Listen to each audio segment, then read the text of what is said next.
पहला कदम के इस दौर में हम आ गए हैं SIES कॉलेज ऑफ मैनेजमेंट में और हमारे साथ यहाँ के तमाम छात्र मौजूद हैं जो कि MBA की पढ़ाई कर रहे हैं। तो जाहिर है कि इन्हें बिजनेस के बारे में, मैनेजमेंट के बारे में, फाइनेंस के बारे में शायद बहुत कुछ पता होगा। तो हम देखेंगे कितनी है इनकी जानकारी और क्या है इनके सवाल। हमारे साथ एक्सपर्ट्स का पैनल भी है। Birla Sun life mutual fund से अजय मित्तल और KS राव साहब जो हमारे साथ यहाँ मौजूद हैं, और हर्षवर्धन रूंगटा जो हमारे चैनल पे जाना पहचाना चेहरा है, तो हमारे दर्शक इनसे अच्छी तरह से परिचित हैं। तो आइए शुरू करते हैं। सबसे पहले एक बार की बातचीत करेंगे यहाँ के तमाम हमारे छात्रों के साथ और जानेंगे कि इन्होंने अब तक फाइनेंस के बारे में, पर्सनल फाइनेंस के बारे में कितनी तैयारी की है और कहाँ पर इनकी समझ पहुंचती है, और फिर इनके सवाल लेंगे। तो कुछ एक सवाल है जो मैं आप लोगों से पूछूंगा और जिसको भी आता हो वो अपना हाथ ऊपर करे और हम उनसे सवाल का जवाब लेंगे। तो मेरा पहला सवाल यह है कि म्यूचुअल फंड्स में आप लोगों ने शायद पैसा लगाया होगा। आप लोगों को क्या ये मालूम है कि बैलेंस्ड फंड क्या होता है? नहीं, ओके। स्टॉक मार्केट में आप लोग किसी ने पैसे लगाए हैं? ओके। आपके फैमिली में कोई ना कोई पैसे लगाता है स्टॉक मार्केट में? कितने लोगों के? काफी सारे। ओके। तो क्या आप बता सकते हैं कि निकेई ये किस देश का मार्केट का इंडेक्स है? जापान। बिल्कुल सही जवाब है आपका। तो निकेई जापान का इंडेक्स है। तो शेयर मार्केट से आगे बढ़ते हुए अब इंश्योरेंस पे एक सवाल लेते हैं। इंश्योरेंस पॉलिसीज हैं आप लोगों के पास? करीब करीब सभी के पास होंगी। टर्म इंश्योरेंस क्या होता है? टर्म इंश्योरेंस एक इंश्योरेंस पॉलिसी है जो आजकल बहुत पॉपुलर हो रही है। No idea. ओके। एक और वर्ड आप लोगों ने बहुत सुना होगा। आप लोग पेपर तो पढ़ते होंगे, तो कोई बिजनेस पेपर भी पढ़ते हैं? NPS एक वर्ड है जो बहुत पॉपुलर हो रहा है। हाँ जी, non performing asset. NPS, S for south.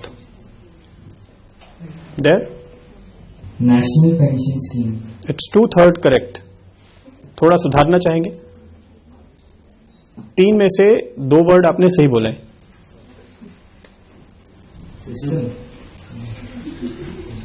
National pension scheme.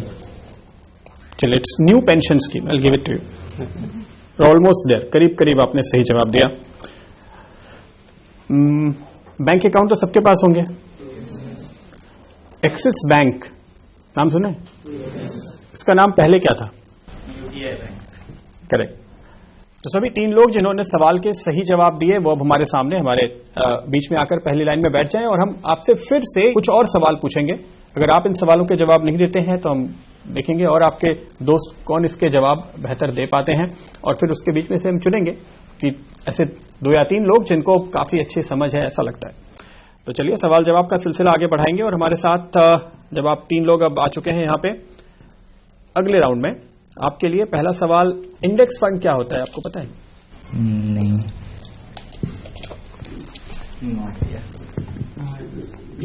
Anyone? Index fund? No idea. Okay. Ansh, आपके लिए मेरा सवाल है कि EPFO क्या है? No idea, sorry. Employment provident fund organisation. Correct, employees provident fund organisation. Prashant, आपके लिए मेरा सवाल है, फ्यूचर्स, ऑप्शंस सुना है आपने? यस।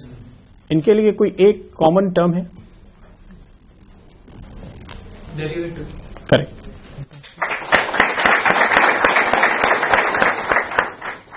अक्षय, आपके लिए मेरा दूसरा सवाल यह है, अगर आप बॉन्ड में पैसे लगाते हैं तो आपको मिलता है इंटरेस्ट।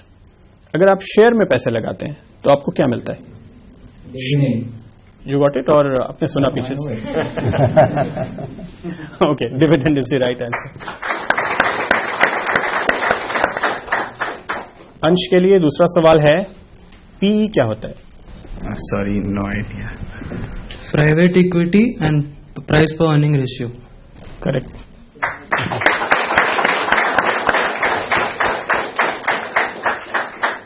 ओके, आपके लिए अगला सवाल, IRDA का फुल फॉर्म क्या है? IRDA, IRDA. Insurance, rural. Insurance Regulatory Development Authority.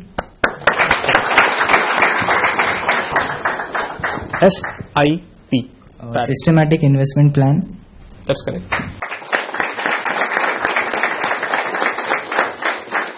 अगला सवाल आपके लिए, डीमैट अकाउंट क्या है? It is an account where we can buy and sell shares in the stock market. You can buy and sell. So to enter into the stock market, you need to have a demat account through a bank, and the bank will demat account. पर demat account bank account नहीं है. No, sir. No, it is a different account. You need PAN card and The bank facilitates this thing, but it's not a bank account. आपको आता है जवाब? It's an account that is required to deal in securities and equities. So that's the prerequisite to deal in equities. पर क्यों? Demat account में क्या होता है? It's an electronic transfer of shares. Electronic account. तो डीमैट अकाउंट में आप क्या रखते हैं? It's required to deal in equities. So to buy or sell shares on stock market. So आपने करीब बताया. डीमैट अकाउंट में आप शेयर्स रखते हैं. सिक्योरिटीज ज्यादा अप्रोप्रिएट होगा क्योंकि आप बहुत कुछ रख सकते हैं डीमैट अकाउंट में. अब आप म्यूचुअल फंड स्कीम भी रख सकते हैं. इंश्योरेंस अभी तक नहीं रख सकते. इंश्योरेंस EI अकाउंट, ई इंश्योरेंस अकाउंट. बिल्कुल. तो पर धीरे धीरे हम इस तरफ जा रहे हैं कि सारे आपके फाइनेंशियल इन्वेस्टमेंट ई फॉर्मेट में हो, तो वो आप डीमैट अकाउंट में रख सकते हैं.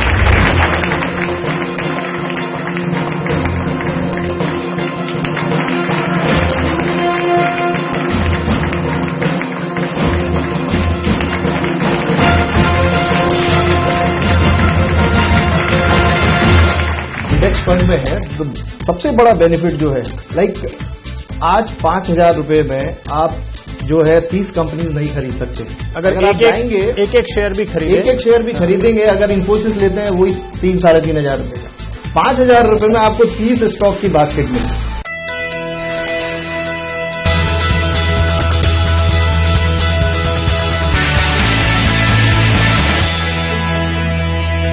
तो हमने देखा कि यहाँ पे हमारे तमाम छात्रों को काफी सारी चीजें पता हैं और कुछ और ज्यादा जानकारी देने के लिए हमारे साथ यहाँ एक्सपर्ट्स मौजूद हैं जो इन्हें बताएंगे कि ये अपनी आगे की प्लानिंग कैसे करें और दूसरों को सलाह भी कैसे दें. हर्षवर्धन रूंगटा हमारे साथ मौजूद है. हर्ष, बताइए. वेल, एक चीज मैं कहना चाहूंगा कि जो मैंने एंथुजियाज्म देखा, कम से कम एक एफर्ट थी जो आपने अपने जो क्वेश्चंस में डाली हैं. आप फाइनेंशियल मार्केट्स के बारे में आपसे सवाल पूछे गए थे.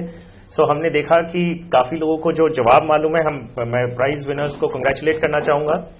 आपकी उम्र का जब मैं था तो मुझे इतनी नॉलेज नहीं थी. सो आज की तारीख में जो आपने जवाब दिया है और जो एफर्ट आपने क्वेश्चंस पे डाले हैं बहुत अच्छे हैं. वेल, आपको मैं 2-3 चीजें खाली और क्लैरिफाई करना चाहूंगा जो आपने सवाल पूछे थे. डीमैट अकाउंट होता क्या है? ओके, हम बात कर रहे हैं डीमैट अकाउंट एक ऐसा प्रोडक्ट है. आप मान लीजिए आपके पास कैश है, आप किसी को देना चाहते हैं तो आप उसे हाथ में किसी के हाथ में थमा देते हैं. आपके पास जब शेयर्स थे, पहले शेयर्स हुआ करते थे, फिजिकल सर्टिफिकेट्स हुआ करते थे, आज भी हैं, कई कंपनीज हैं जो डीमैट में नहीं है. तो फिजिकल सर्टिफिकेट हुआ करते थे, वो आपकी ओनरशिप, आपका प्रूफ ऑफ ओनरशिप है. आप पहले जब किसी और को बेचते थे तो आप वो फिजिकल सर्टिफिकेट किसी के हाथ में देते हैं, जैसे आपने कैश किसी के हाथ में दिया.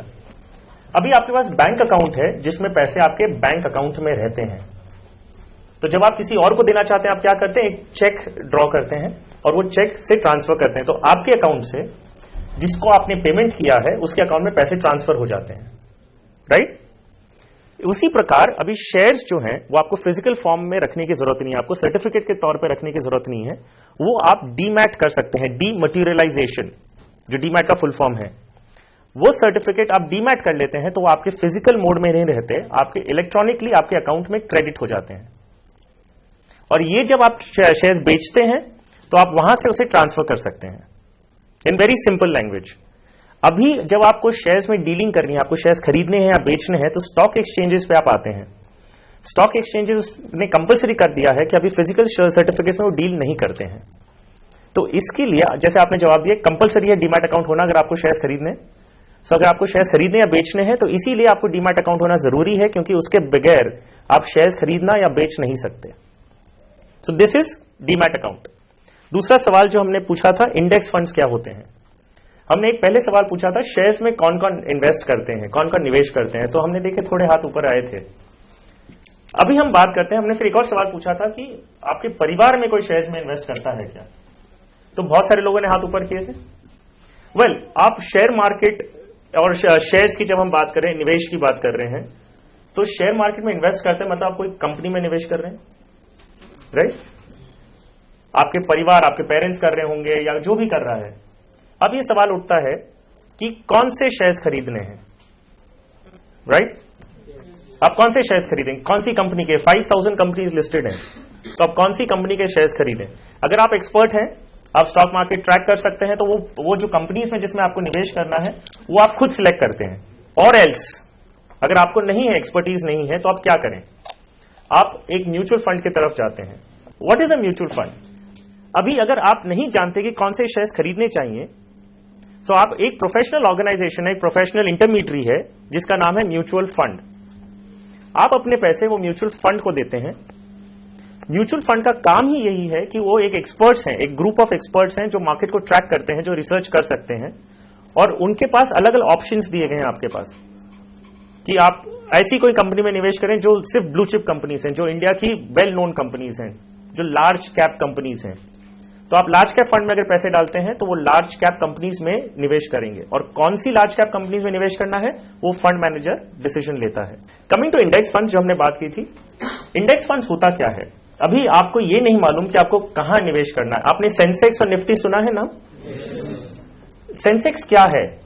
ये बेसिकली 30 कंपनीज का एक बास्केट बनाया गया है, ओके, जो हर सेक्टर, इकोनॉमी के जो डिफरेंट सेक्टर्स हैं उसको रिप्रेजेंट करता है। उसमें आपके बैंकिंग के स्टॉक्स हैं, आपके पास कंस्ट्रक्शन के हैं, आपके पास एफएमसीजी है, आईटी है। हर इकोनॉमी के हर सेक्टर्स को जो रिप्रेजेंट करता है उसका कॉम्बिनेशन एक 30 कंपनीज का बनाया गया है, और आपके पास एक ऑप्शन है कि आप वही इंडेक्स फंड में आप अपने पैसे डाल सकते हैं। क्या आप ये कह रहे हैं कि ये वो 30 कंपनियां हैं जो शायद हमारे देश में सबसे अच्छी कंपनियां हैं इन्वेस्ट करने के लिए? जी नहीं, आप जब इंडेक्स का कॉम्पोजिशन देखते हैं, इंडेक्स का कॉम्पोजिशन ऐसे बनाया गया कि वो लार्ज कैप कंपनीज हैं जिसकी लिक्विडिटी काफी है। मतलब अगर आप एक कंपनी में निवेश करें जिसमें ट्रेड ही नहीं होता, तो वो एक्चुअल रिप्रेजेंटेशन ऑफ मार्केट नहीं है। तो बड़ी कंपनीज। दूसरा है डिफरेंट सेक्टर्स, जो हर सेक्टर को रिप्रेजेंट करे, क्योंकि अगर इंडेक्स बढ़ रहा है तो आप जानेंगे कि ओवरऑल आपकी इकोनॉमी में ग्रोथ हो रही है, तो एक इकोनॉमी का जो रिफ्लेक्शन है वो आपको इंडेक्स में मिलेगा। वो जरूरी नहीं है जो कंपनी इंडेक्स में है वो अपनी जो सेक्टर है उसका सबसे बेस्ट प्लेयर है, वैसी जरूरत नहीं है, but it will be a very dominant player in that field. और इंडेक्स का कॉम्पोजिशन जो है वो चेंज होते ही रहता है। जो पहले 20 साल पहले था वो सारी कंपनीज आज की तारीख में नहीं है, क्योंकि इकोनॉमी बदल रही है, इकोनॉमी में काम करने का तरीका बदल रहा है। तो जो न्यू एज कंपनीज हैं, या जो एक बार आप देखेंगे टेक्नोलॉजी बबल बहुत ज्यादा था 2000, इन द ईयर 2000, तो आप देखें टेक्नोलॉजी को रिप्रेजेंट करने वाले स्टॉक ज्यादा थे। आज टेक्नोलॉजी उतना रिप्रेजेंटेशन नहीं है जो 2000 में था। तो आप ये कहेंगे कि अगर किसी को पहली बार म्यूचुअल फंड में पैसे लगाने हो तो पहला फंड इंडेक्स फंड होना चाहिए? एब्सोल्युटली। नाउ कमिंग टू, हम क्यों इंडेक्स फंड पे इतनी बात कर रहे हैं, और आपका सवाल भी क्यों इंडेक्स फंड पे था। आप जब शुरू करना चाहते हैं तो जैसे हमने बोला कि आप कौन सी कंपनी सिलेक्ट करेंगे वो एक चैलेंज है। At the same time mutual fund के जरिए अगर आप आते हैं तो म्यूचुअल फंड में भी बहुत सारे ऑप्शंस दिए जाते हैं।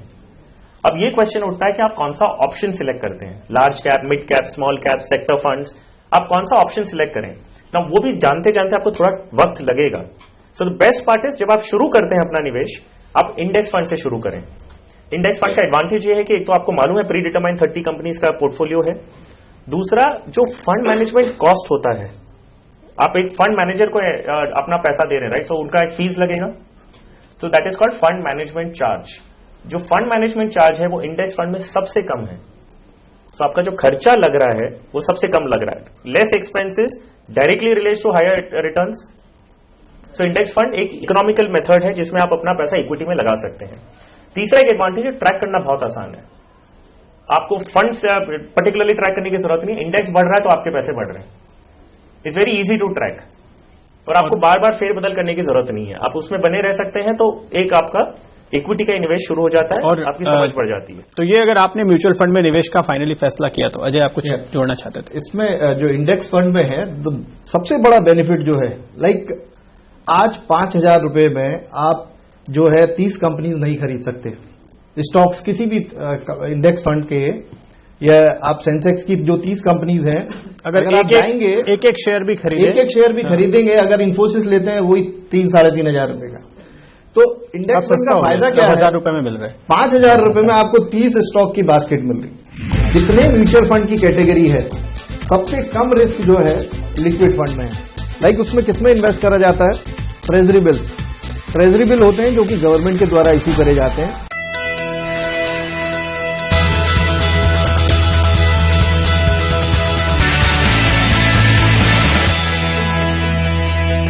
आप लोगों को क्या ये पता है कि आपके पास क्या ऑप्शन है? अगर आपके पास पैसे हैं, आपने सेविंग की, तो आप उसको बैंक में डाल सकते हैं। सबसे पहले तो बैंक में आप कई तरह के अकाउंट्स खोल सकते हैं, ठीक है। तो अगर हम बैंक में पैसे रखने की जगह म्यूचुअल फंड में पैसे रखें, इसकी क्या जरूरत है और इससे क्या क्या फर्क है? सर फर्क ये है, लाइक म्यूचुअल फंड में अलग अलग तरीके के म्यूचुअल फंड्स हैं। लाइक सबसे जो कम रिस्क वाला म्यूचुअल फंड है वो होता है लिक्विड फंड्स, और उसमें अगर आप देखेंगे तो डेट मार्केट में पैसा लगाया जाता है। जैसे दो तरीके के मार्केट है फाइनेंशियल मार्केट में, प्रीडोमिनेटली अगर बात करें इक्विटी मार्केट और डेट मार्केट। इक्विटी मार्केट में जब हम किसी भी कंपनी में पैसा लगाते हैं तो इसका मतलब क्या है? उसकी हम ओनरशिप ले रहे हैं। डेट मार्केट में हुआ कि हम उस कंपनी को उधार दे रहे हैं। लाइक अलग अलग इंस्ट्रूमेंट्स होते हैं, जैसे कमर्शियल पेपर हो गया, जब कंपनी को अपने वर्किंग कैपिटल के लिए पैसा चाहिए तो कमर्शियल पेपर कंपनी जो है इश्यू करती है।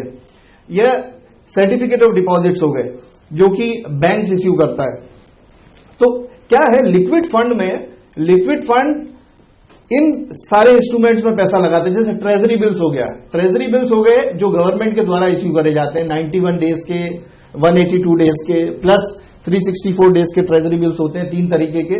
तो इन इंस्ट्रूमेंट्स में पैसा लगाया जाता है और इनकी जो लिक्विडिटी होती है दैट इज वेरी हाई। तो आप लोग सब एग्री हैं कि बैंक में पैसे नहीं रखेंगे, म्यूचुअल फंड में लगाएंगे? पक्का? आप एटीएम कार्ड देते हैं क्या?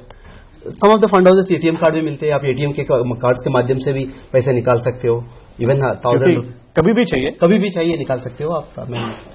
एटीएम का माध्यम है। दूसरा इसमें जो क्रेडिट होता है वो आपके T+1 होता है। जिस दिन आपको पैसे चाहिए उसके एक दिन पहले अगर आप रिक्वेस्ट दे देते हो पैसे निकालने के लिए तो आपको अगले दिन आपके बैंक अकाउंट में पैसे आ जाते हैं। नहीं, पर पैसे की जरूरत तो कभी रात में भी पड़ सकती है, तो आप एटीएम से जाके कभी भी एटीएम का ऑप्शन है। कई फंड हाउसेज आपको ऑप्शन दे रहे हैं कि आप सीधा एटीएम में से उसमें पैसे डायरेक्ट निकाल सकते हैं। बैकएंड पे ऑटोमेटिक होता है जहां पे आपका लिक्विड फंड में से पैसे निकल गए आपके अकाउंट में आ गए और फिर वो रिडीम हो जाता है। तो फैसिलिटी भी है। ओके, लेकिन किसी को कुछ अभी भी डाउट है? एफडी, आखिर हमारे पेरेंट्स मोटे तौर पे सब एफडी करते हैं, तो उनको कुछ तो मिलता होगा ना? उनको आप कन्विंस कर लोगे घर जाके पापा को कि अब कल से आप म्यूचुअल फंड में डालोगे? लिक्विड फंड्स में कोई रिस्क नहीं है क्या?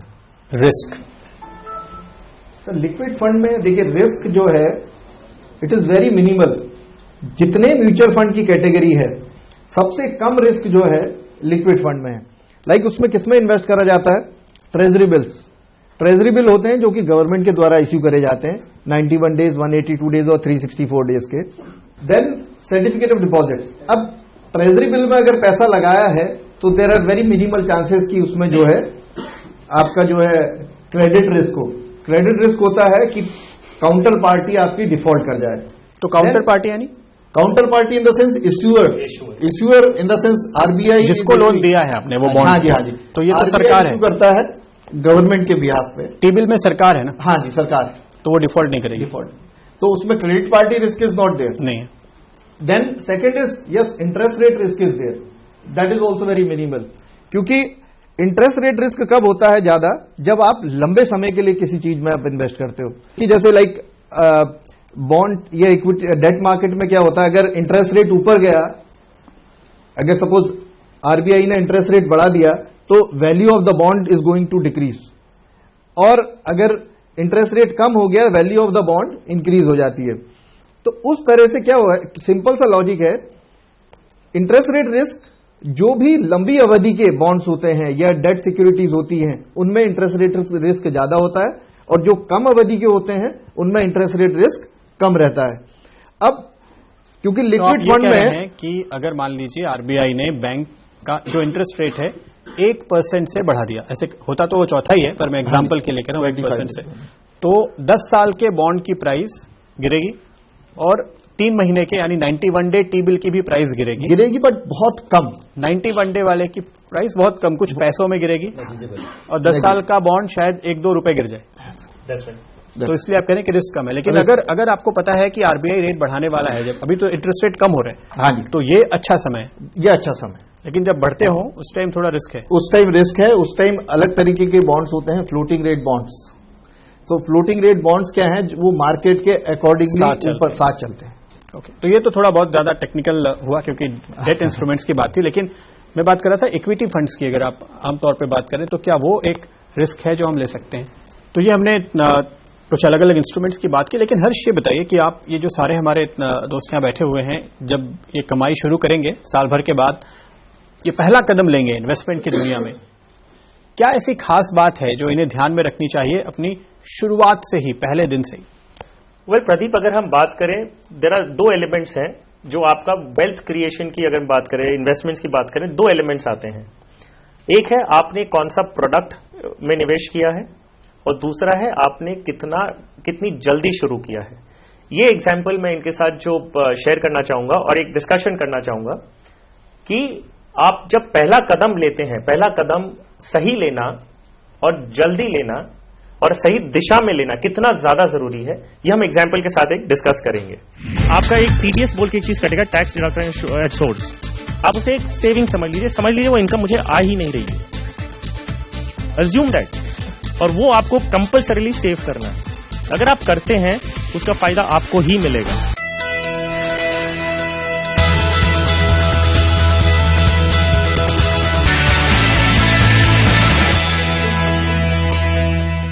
हम एक क्विज रन किए थे शुरुआत में, हमने सवाल पूछे थे उसके लिए। ये एक छोटा सा एक इंटरैक्टिव सेशन है, सो प्लीज आप लोग पार्टिसिपेट करिएगा। आप मुझे एक चीज बताइए, आज की तारीख में आपको अपने खर्चे के लिए आपको पॉकेट मनी मिल रही है कि कोई स्टाइपेंड मिल रही है? प्लीज कोई मुझे बता सकता है? पॉकेट मनी, आपको पॉकेट मनी मिल रही है।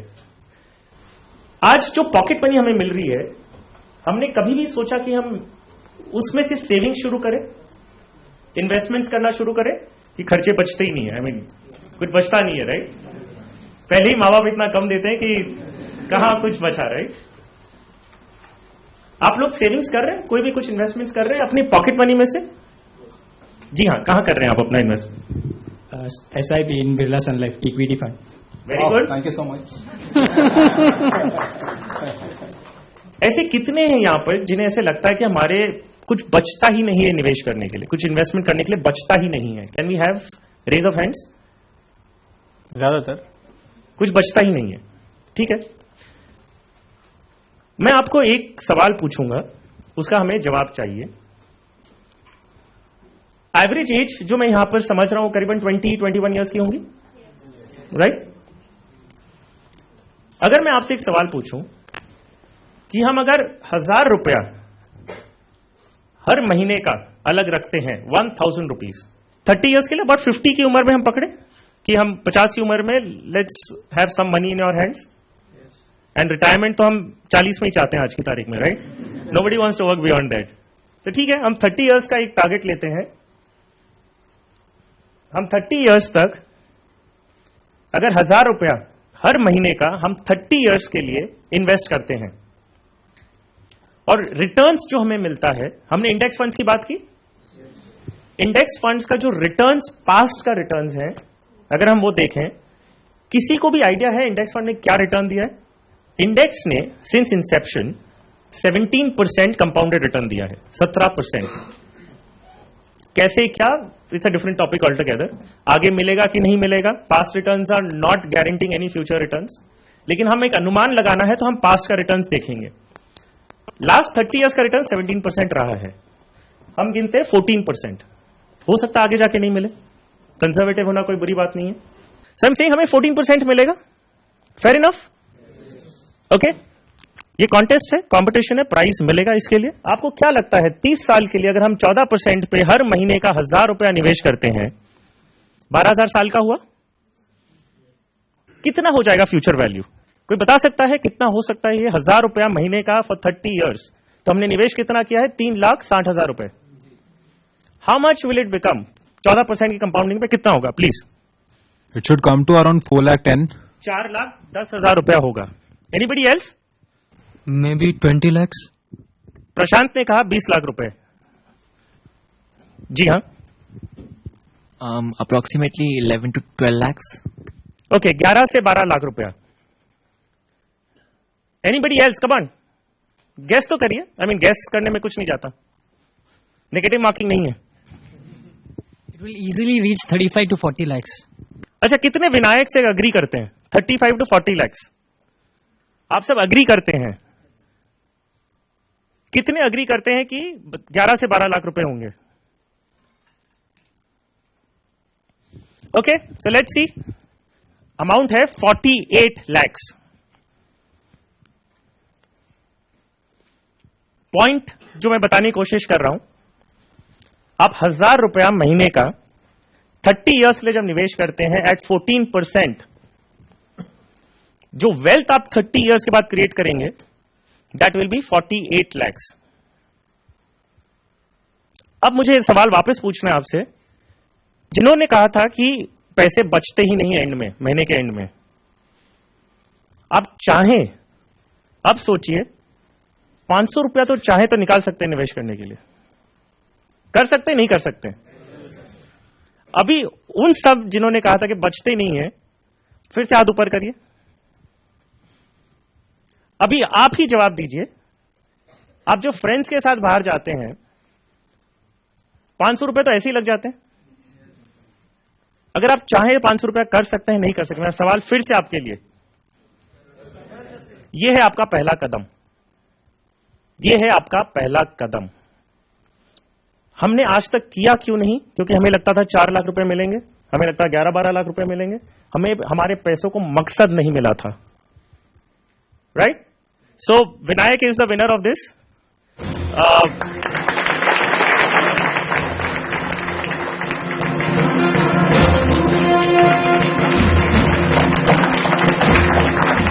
This is the power of compounding.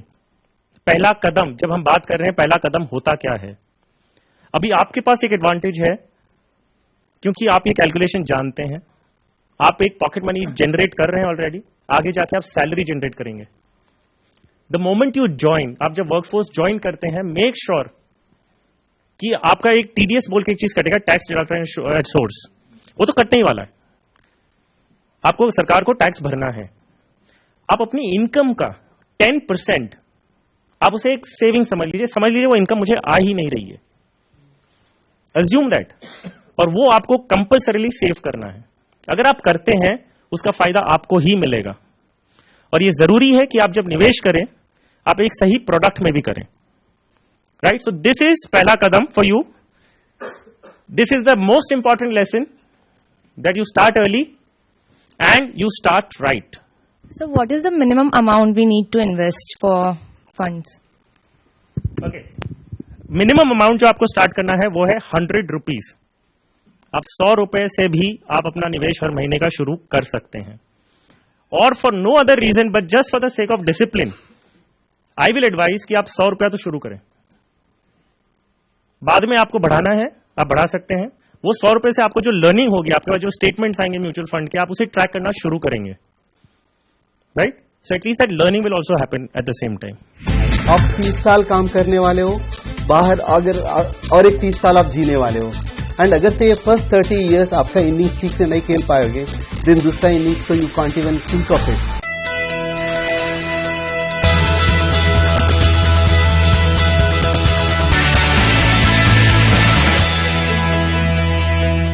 तो ये पावर ऑफ कंपाउंडिंग जो हर्षवर्धन ने बहुत ही शानदार तरीके से आपको समझाई। तो चूंकि हमारे साथ मिस्टर राव यहाँ पर मौजूद है बिरला सन लाइफ से, अगर ये पहला पे चेक लेकर आपके पास आए और ये आपको बताएंगे कि देखिए ये मेरा सैलरी है, ये मेरा पैकेज है, साल भर में इतनी इनकम होने वाली है, अब मैं क्या करूं, आप क्या कहेंगे?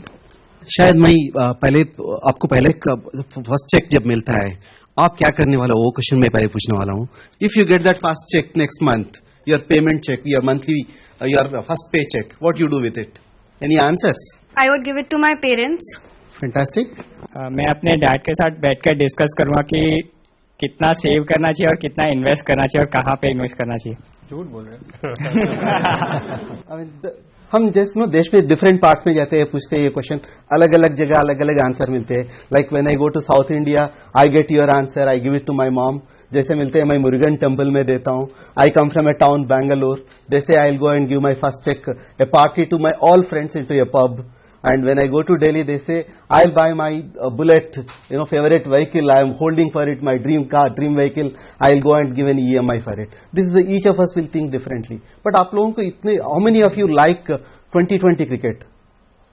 कितने लोग को पसंद है 20-20 का क्रिकेट? काफी अच्छा है. आपको ये मालूम है आपके जीवन एक 30-30 क्रिकेट है, ये 30-30 का क्रिकेट है. आप 30 साल काम करने वाले हो बाहर, अगर और एक 30 साल आप जीने वाले हो. एंड अगर से ये फर्स्ट 30 इयर्स आपका इनिंग्स ठीक से नहीं खेल पाओगे, देन दूसरा इनिंग्स तो you can't even think of it. ये पहला कदम, ये पहला चेक, आप यहां यही सोचना है आपका next 30 years, the last innings how you want to play. That's where the power of compounding comes in. This my first पे चेक, जस्ट टेक द कदम आगे. पहला कदम आपके फर्स्ट पे चेक, आप क्या करने वाले हो. I have few questions to go. Income minus expenses क्या होना चाहिए आपका? Fantastic. And no tension for the retired, क्या करना है? Amazing, fantastic. And a popular collective investment क्या होता है? वाओ. आई थिंक पहला कदम सीएनबीसी ने हमें आगे चलाया है, शायद हम दूसरा कदम में जाने का समय आ गया. Then a important source of finance for startups. Fantastic. Wow. I think private equity somebody was selling earlier. Very good. And long term investor does not do in, क्या नहीं करना चाहिए long term investor? Speculation. Very good. And एक छोटा सा AV, I think we all go to. आज mister Mehra का बेटा मैथ्स में फेल हो गया, इसीलिए वो सीधे गए शहर के बेस्ट ट्यूशन टीचर के पास और बोले, तो अब ये कल से टॉप करेगा ना? ये तो आप मानोगे कि इतनी जल्दी रिजल्ट्स नहीं मिलते, लेकिन अगर मैं यही बात आपसे इक्विटी म्यूचुअल फंड्स के लिए कहूं तो आप मानोगे? मान जाइए. अच्छे रिटर्न्स पाने के लिए टाइम दीजिए. Log on to janotomano.com from Birla Sun Life Mutual Fund. Mutual fund investments are subject to market risks. Read all scheme related documents carefully. मैंने सोचा था जब SIP के बारे में पूछ रहा था, what is an SIP, some of you I think he was mentioning, मैंने सोचा था semester in progress answer will come. शायद सेमेस्टर इन प्रोग्रेस नहीं है. Semester in progress will always happen and then move forward. And what you think, why we think about money? क्यों सोचते हैं हम पहला चेक आना चाहिए, and why we all work? And अगर से हर्ष के ऑफिस में हम जाते हैं, अगर आप फाइनेंशियल प्लानिंग करना शुरू करना है, शायद इसके पहले बताया 35 साल में आपको कितना पैसा बन सकता है.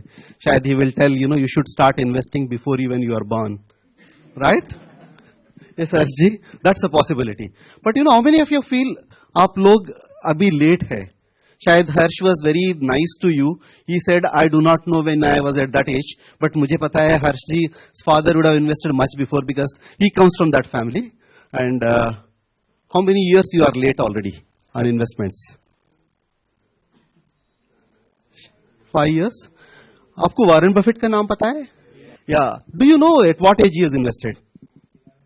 11. Perfect. शायद. And what is the answer? क्या बोल रहा था वो 11 साल? He said probably I am late by few years. Then imagine how much the power of compounding impact, or we are not investing. Today we are late, right? What is your biggest asset today? आपका biggest asset today? Your talent, fantastic knowledge, and your attitude, and your energy, and your skills, and your time. The last one, let us focus more when you are looking at Pehla Kadam, the time. And you start investing early, how your first paycheck can change. That's what I said, 2020 innings, this is 30-30 innings. There is a saying in English, you can be young without money, but you can't be old without money. अभी we are into energy generation, क्या होता है ना, we are splurging like it is, I think Warren Buffett ने कहा था, अभी everywhere there is a sale period, I am sure, I mean tomorrow से there is a freedom sale, and हमारा पहला कदम कहाँ जाता है, tomorrow we will go to a shop and we will buy things which we don't need. ऐसी एक दिन आता है, we will sell the things which we need. This is what Warren Buffett ने बताया था, you know, don't let us not do that. और एक चीज मैं बताना चाहता हूं, बिल गेट्स का एक फेमस सेइंग है, if you are born poor it is not your mistake, if you are going to die poor it's your mistake. I think this is where your first paycheck should lead us. Don't die poor, we can become rich, there is a huge opportunity. At least 10% of your income you save it. If it's not 10%, I'll say it's a 30%. 30% of your income you can save.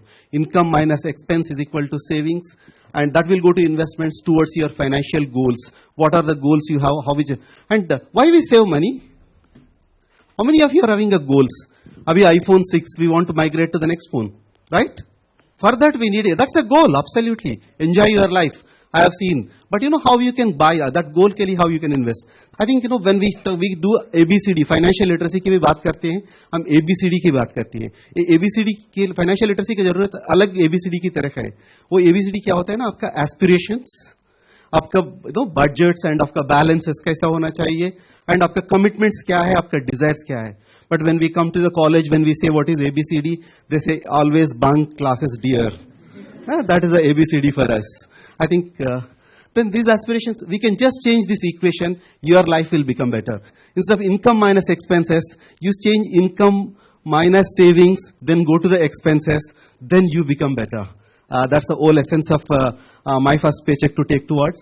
So out of my savings, if I want to invest in mutual funds, would it be beneficial for me to invest in open-ended or close-ended?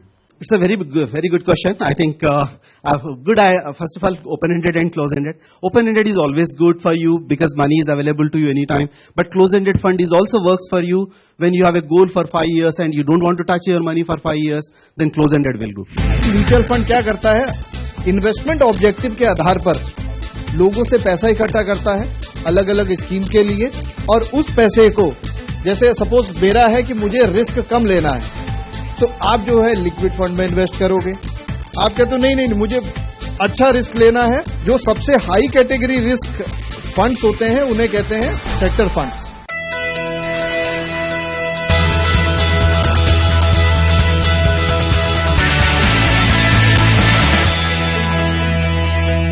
पैसे की एक ही भाषा है, क्या है पता है आप लोगों को? क्या है? आज तुम मुझे बचाओ, कल मैं तुम्हें बचाऊंगा. तो इसलिए अगर आज आप पैसे को बचाएंगे तो पैसा आपको कल बचाएगा. देखिए, पैसा बचाना ही जरूरी नहीं है, पैसे को सही जगह निवेश करना, that is very very important. अगर आप पैसे को सही जगह निवेश नहीं करते हैं, जैसा कि आपने देखा 8% पे 22 लाख और 14% पे सीधे 94 लाख है, बिग डिफरेंस. तो सबसे बड़ी चीज है पैसे का सही जगह निवेश करना, सबसे बड़ी चीज है. और दूसरी चीज है जिंदगी में एक लिखित या रिटन गोल्स होना, whether it is financial goals, whether it is your educational goals और योर पर्सनल गोल्स. दूसरी चीज, म्यूचुअल फंड है क्या, बड़ा शॉर्ट फॉर्म में आपको बताता हूं. म्यूचुअल फंड कुछ नहीं है. म्यूचुअल फंड क्या करता है, इन्वेस्टमेंट ऑब्जेक्टिव के आधार पर लोगों से पैसा इकट्ठा करता है अलग अलग स्कीम के लिए, और उस पैसे को, जैसे सपोज मेरा है कि मुझे रिस्क कम लेना है, तो आप जो है लिक्विड फंड में इन्वेस्ट करोगे. आप कहते हो नहीं, मुझे अच्छा रिस्क लेना है, तो मुझे एक पर्टिकुलर सेक्टर में इन्वेस्ट करना है. जो सबसे हाई कैटेगरी रिस्क फंड्स होते हैं उन्हें कहते हैं सेक्टर फंड्स. लाइक केवल बैंकिंग सेक्टर का हो सकता है, आप केवल बैंकिंग सेक्टर में इन्वेस्ट कर रहे हैं तो वो कहलाता है सेक्टर फंड. देन एक कैटेगरी होती है diversified equity fund. Diversified equity funds में ऐसे इन्वेस्टमेंट होता है, लाइक आप जो है 10 सेक्टर में इन्वेस्ट करो, बैंकिंग में, टेलीकॉम में, आईटी में, ओके, डिफरेंट सेक्टर्स में इन्वेस्ट करते हैं, वो कहलाता है डाइवर्सिफाइड इक्विटी फंड्स. उसमें इन्वेस्ट करने से फायदा क्या है, आपको डाइवर्सिफिकेशन मिलता है. सही है. सो ये हो गया types of equity funds. Then debt funds में भी अलग अलग कैटेगरी होती है। डेट फंड्स में होते हैं जैसे गिल्ट फंड्स होते हैं। Gilt funds is government securities fund, जिसमें लॉन्ग टर्म बॉन्ड्स में इन्वेस्ट करा जाता है, that is called gilt funds. Then you have income funds. Income fund वो फंड होते हैं जिनमें हर तरीके की सिक्योरिटीज में इन्वेस्ट करा जा सकता है, जैसे लाइक कॉर्पोरेट बॉन्ड्स हो गए, गवर्नमेंट सिक्योरिटीज बॉन्ड्स हो गए, ये सारे बॉन्ड्स में पैसा इन्वेस्ट करा जा सकता है। सर ये म्यूचुअल फंड्स और SIP में कोई डिफरेंस है क्या? देखिए, म्यूचुअल फंड्स जो है एक कैटेगरी है। Mutual fund is an instrument like, and SIP systematic investment plan. Basically क्या है कि SIP आपकी किसी भी स्कीम में, म्यूचुअल फंड की स्कीम में हो सकती है। ये तरीका है पैसा इन्वेस्ट करने का म्यूचुअल फंड के थ्रू। अब जैसे आज की तारीख में 1000 से ज्यादा स्कीम है, आप किसी भी स्कीम में SIP के थ्रू पैसा इन्वेस्ट कर सकते हैं। ये एक तरीका है, सुनियोजित निवेश योजना कहलाती है ये। बिल्कुल। तो इवेंचुअली जो हम लोग मिलकर के सेविंग और इन्वेस्टमेंट करते हैं उससे ही फाइनल GDP तैयार होता है। तो हम सबका एक सम टोटल है, कहीं ज्यादा बेहतर निवेश कर पाएंगे हम इस पहले कदम के साथ, ऐसी उम्मीद आप सभी के लिए और हमारे सभी दर्शकों के लिए भी। फिलहाल वक्त है इजाजत लेने का। आप सभी मेहमानों का बहुत बहुत शुक्रिया हमारे साथ जुड़ने के लिए। नमस्कार।